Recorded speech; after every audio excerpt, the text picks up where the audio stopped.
Assalamualaikum warahmatullahi wabarakatuh. Perkenalkan, kami dari kelompok 7 akan mempresentasikan materi tentang penyebab penyakit pada tanaman pertama. Perkenalkan anggota kelompok kami yaitu Madu Nastisi 079, Rizky Nurdiantoro 084, Yini Aulia Rahmadini 086, dan Muhammad Tatarkan Satriawan 087.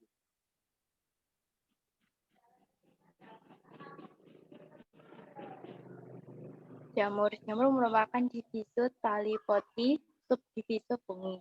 Jamur adalah patogen organisme yang tubuh vegetatifnya berupa talus, tidak mempunyai klorofil, tidak mempunyai berkas pengangkut. Struktur somatisnya atau tubuh vegetatifnya biasanya berbentuk benang halus dan bercabang-cabang, mempunyai dinding yang tersusun dari kitin, selulosa atau keduanya, dan mampu mempunyai inti sejati, yang biasanya dapat dilihat dengan mikroskop cahaya dengan mudah. Jamur umumnya tidak dapat bergerak, tetapi beberapa anggota Phycomycetes yang rendah mempunyai sel yang dapat bergerak dengan pertolongan bulu cambuk dan tidak berdinding. Benang hifa yang merupakan tubuh vegetatif jamur dapat memanjang dengan pertumbuhan ujung.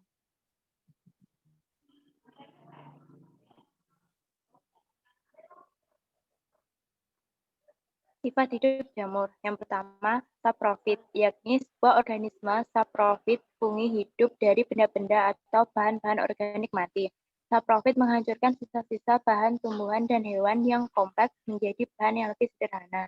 Hasil penguraian ini kemudian dikembalikan ke tanah sehingga dapat meningkatkan kesuburan tanah. Kedua, parasit, yakni fungi parasit menyerap bahan organik dari organisme yang masih hidup yang disebut inang. Fungi semacam itu dapat bersifat parasit obligat, yaitu parasit benarnya, dan parasit fakultatif, yaitu organisme yang mula-mula bersifat parasit, kemudian membunuh inangnya. Selanjutnya hidup pada inang yang mati tersebut sebagai saprofit.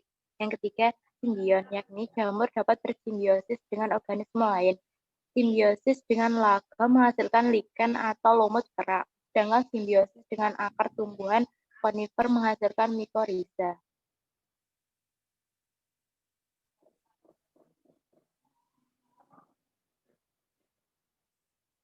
Struktur jamur.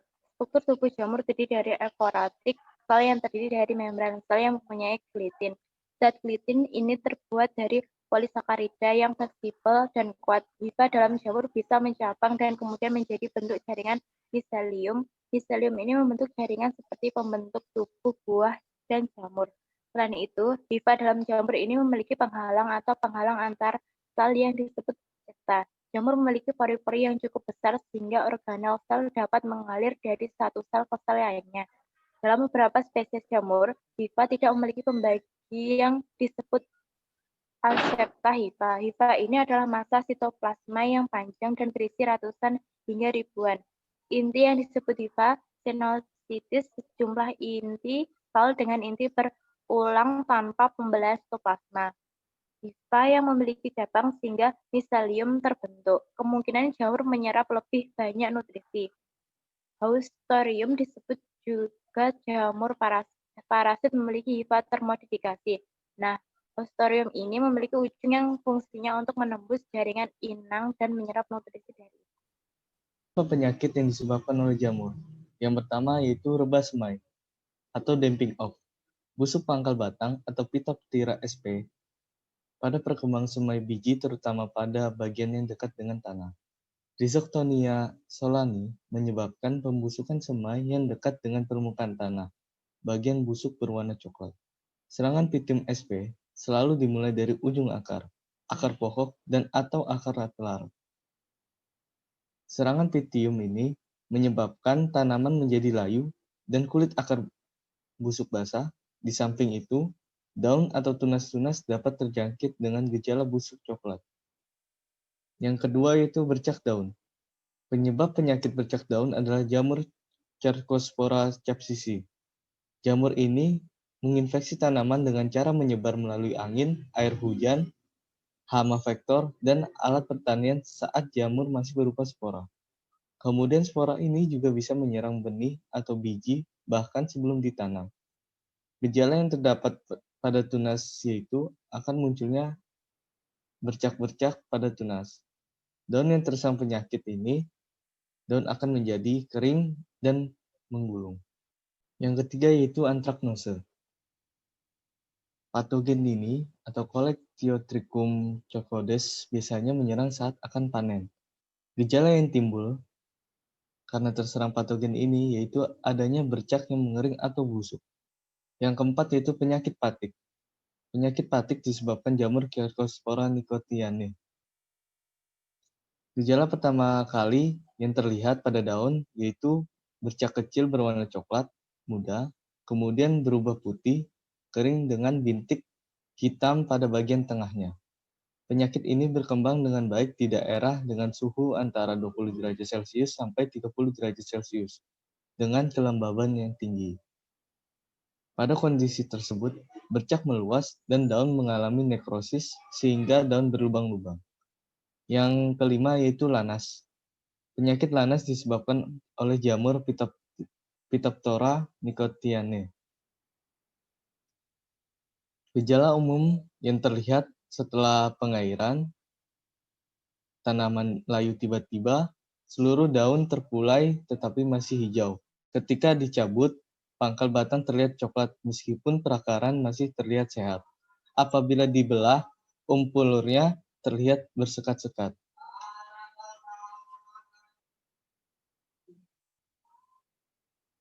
Berikut ini adalah contoh gambar dari penyakit yang disebabkan oleh jamur.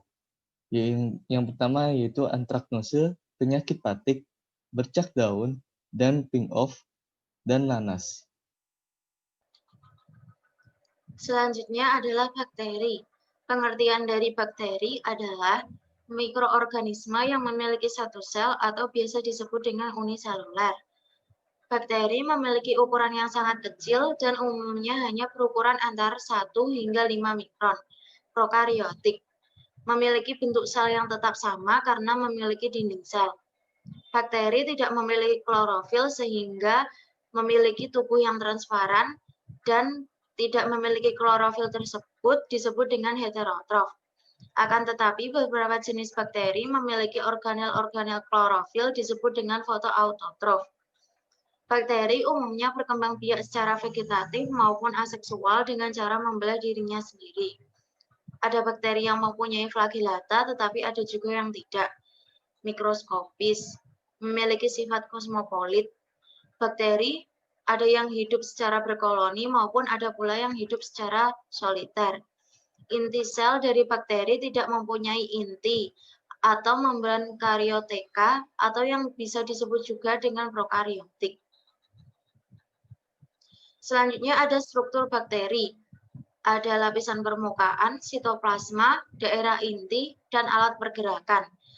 Pada lapisan permukaan sel terdapat kapsula yang berbentuk lapisan lendir yang dapat menyelubungi sel bakteri.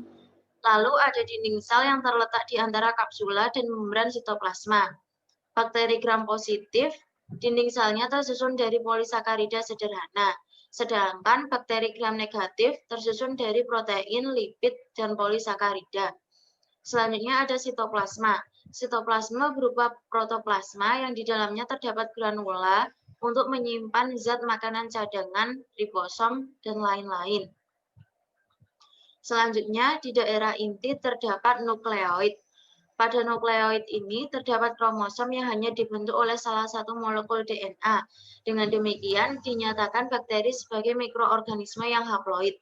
Nukleoid tidak mempunyai selubung inti. Lalu ada alat pergerakan. Alat pergerakan pada bakteri adalah flagela yang tertanam dalam sitoplasma.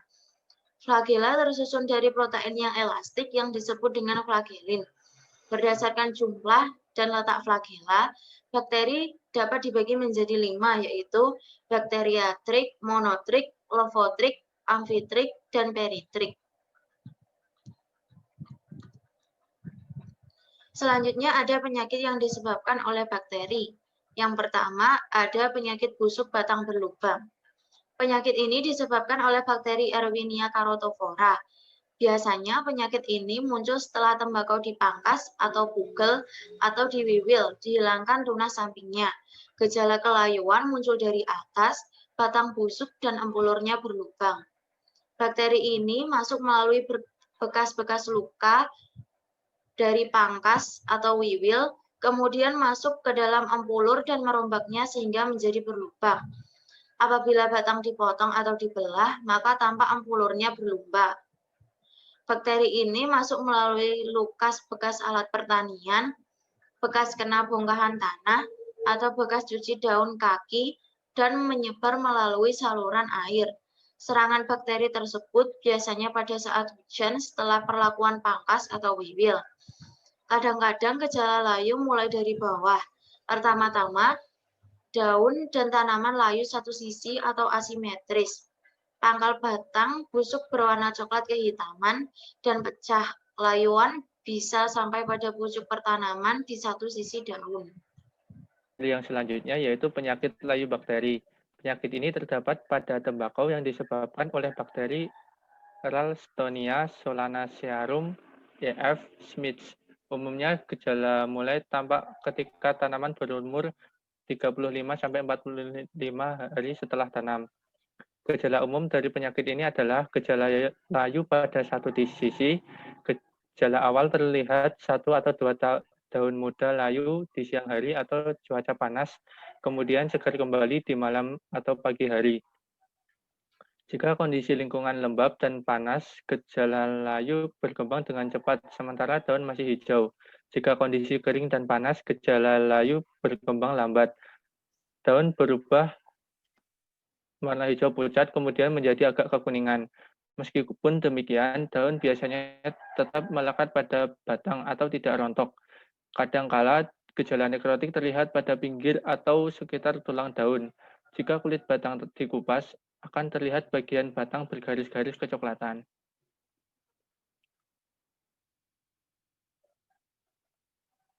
Yang ketiga yaitu kanker. Contoh dari tanaman jeruk yang terserang patogen-patogen Pseudomonas citri pada bagian daun jeruk, penyakit ini mengakibatkan kematian jaringan pada bagian tanaman. Untuk yang keempat yaitu kudis.